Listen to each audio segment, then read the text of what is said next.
Magiging maulan pa rin sa malaking bahagi ng bansa dahil sa trafo extension ng bagyo na nasa labas ng ating area of responsibility. Ito po yung tropical depression na dating si Bagyong Jacinto na kahapon ay lumabas din ho ng ating area of responsibility. Gayunpaman, kahit nasa labas na po ito, yung kanyang trough o yung buntot ay nagdudulot pa rin ng pagulan sa ilang bahagi ng northern at central Luzon.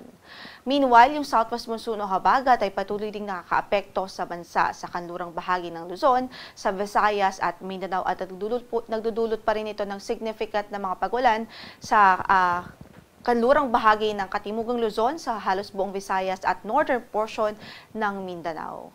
Itong tropical depression po pala, for our information, ang kanyang location as of 3 a.m. analysis ay nasa 650 kilometers kanluran ng Iba, Zambales. Taglay ang lakas ng hangin umaabot sa 55 kilometers per hour near the center at gustiness po na 70 kilometers per hour.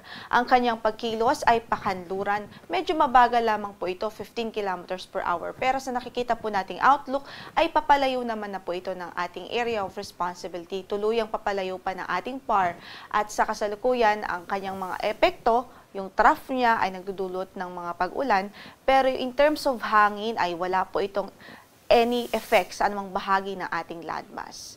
Gayunpaman, patuloy po tayong magantabay sa magiging update ng Pag-asa ukol dito sa weather disturbance as long as nasa loob po siya ng ating tropical cyclone information domain.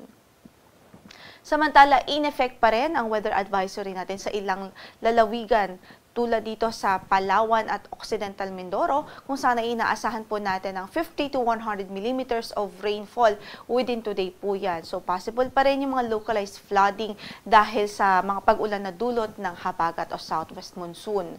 By tomorrow ay pwede pa rin makaranas ng 50 to 100 millimeters of rains ang Palawan province, dulot pa rin ho ng habagat. Kaya ingat pa rin ang ating abiso sa ating mga kababayan, hindi pa rin ho pwede maging kampante dahil yung mga pagulan na ito ay nagdudulot pa rin ng mga banta ng pagbaha, kahit na yung mga pagguho ng lupa o landslide sa mga mountainous areas.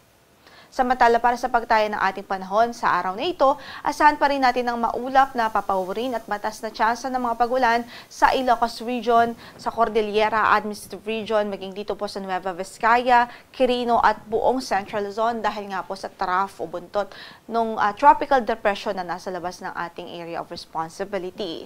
At samantala, dito naman sa Occidental Mindoro, maging dito sa Palawan Province, asahan din natin ang maulap na mapapawirin at halos tuloy-tuloy pa rin ang mga pag-ulan dahil sa habagat naman. Sa Metro Manila at natitirang bahagi ng Luzon, bahagyang maulap hanggang sa maulap ang papawirin natin sa araw na ito at nariyan pa rin ang tsansa ng mga localized thunderstorms, especially sa hapon at gabi. So saan man ang lakad natin ngayon or sa araw na ito, huwag kong kalimutang magdala ng mga pananggalang sa ulan.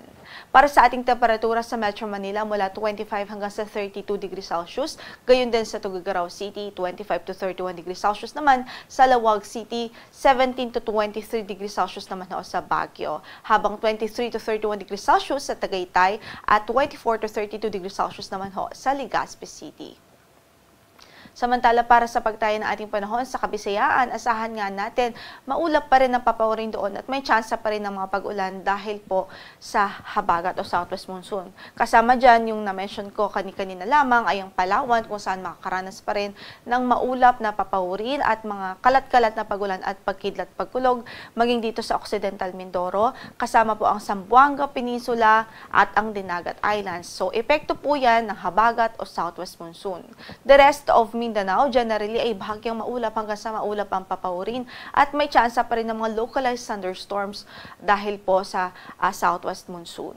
Para naman sa pagtaya ng ating temperatura sa Metro Cebu from 25 to 30 degrees Celsius ang magiging agwat ng temperatura. Gayon din ho sa Iloilo City, 25 to 31 naman sa Tacloban, 24 to 30 sa Puerto Princesa City, 25 to 29 degrees Celsius sa Kalayaan Islands, sa Zamboanga po ay 24 to 31 degrees Celsius at maging sa Cagayan de Oro naman ay 23 to 31 degrees Celsius at sa Davao ay 25 to 32 degrees Celsius ang magiging agwat ng temperatura.